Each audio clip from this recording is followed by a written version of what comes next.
the buildings were constructed and all the and everything that comes with the development.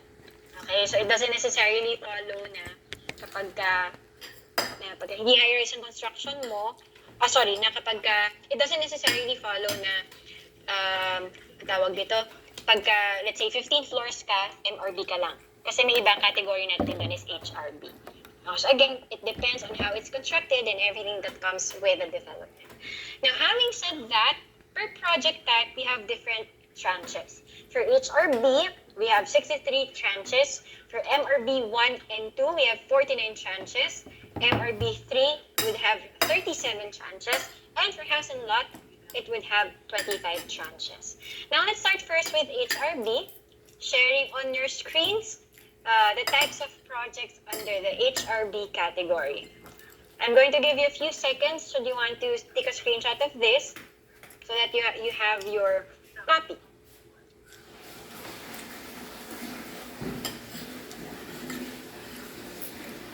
So this is the first batch for the HRB. This is the second one. Okay, this is the second one for HRB.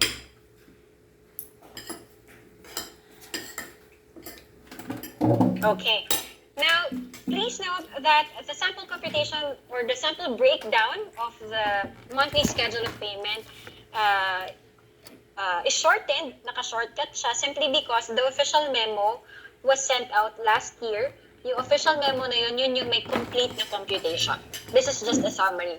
So, in this example for HRB, okay, with 63 tranches, let's start first with the ADCOM. Okay, now in the ADCOM, it says here the payment milestone, kailangan cleared yung RF, meaning RF is already paid, okay? Plus, dapat documentary requirements are submitted within the sales cutoff.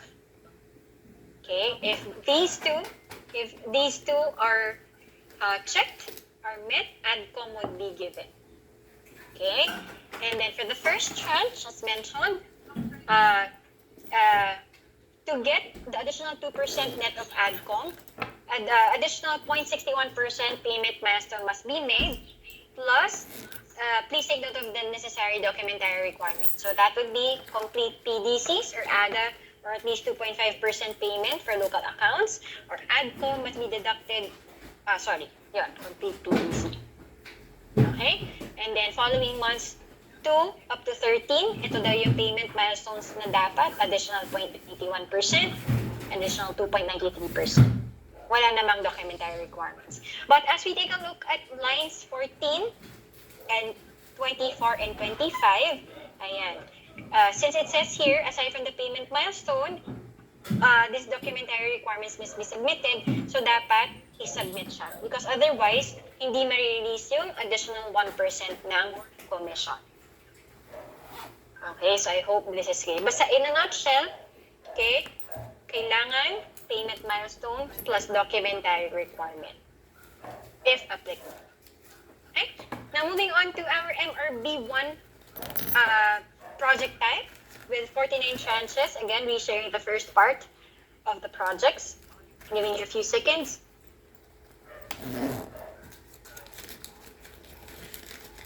And here's the next one. Okay, now for MRB1 with 49 tranches, so here it goes. It's almost similar, with the one that I've shown you previously. So there's ADCOM, payment milestone is cleared RF, booking requirements must be submitted within sales cutoff. Then followed by the first tranche, payment milestone of 0.55% must be made.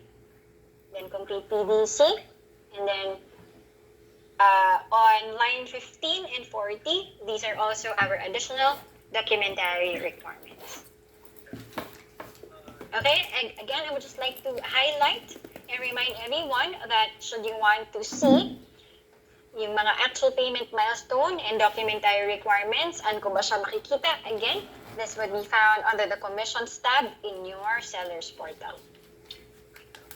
Okay, moving on to MRB2 with 49 tranches. So we have Cheer, Hill, Hope, Leaf, and Park. So this is our sample. Okay. And next we have for MRB3 projects consisting of Joy and Glade. So MRB3 has 37 trends. So this is our payout schedule. Hindi yan naririnig, ma. Huwag kang OA. Okay, and lastly for our eco homes, for our house and lot projects, specifically for Cheerful and Cheerful 2, we have 25 tranches. And of course, for our payout schedule, here it is.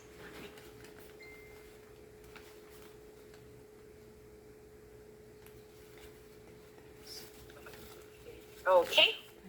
Now, please note, and just a reminder for everyone, that in compliance with BIR, all sellers will be required to issue receipts, official receipts. Okay? Now, for all commission or cash incentive releases, sellers are required to submit the official receipts to SRM on the scheduled dates after your commission or incentives are released. Okay? Now, failure to issue official receipts will mean suspension of succeeding commission tranches until the requirement has been fully complied with. Okay? Now, next, sharing with you our tax bracket. Okay? And also the computation of VAT. This is just to show everyone, of course, how our VAT may or may not affect our receivables.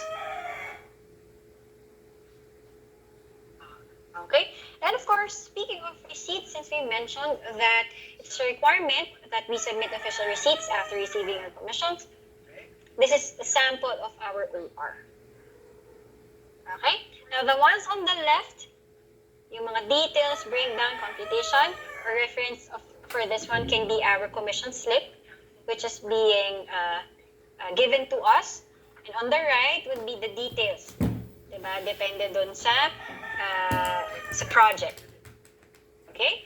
Now, of course, for the newcomers here, we all know that for the newcomers, SMDC actually has different companies or different subsidiaries.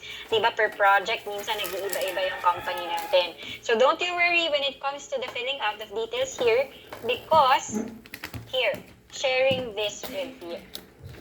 Okay, so here's our company name, company code, and registered PIN. Now, if in case you are new and you don't know yet on a specific project, ano bang company name niya, don't worry, these are all part of the project presentation materials that we have cascaded.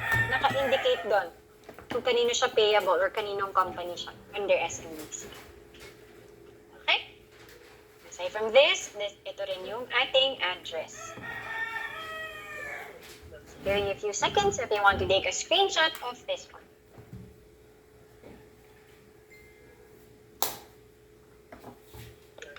Okay, and of course, as mentioned, commission slip.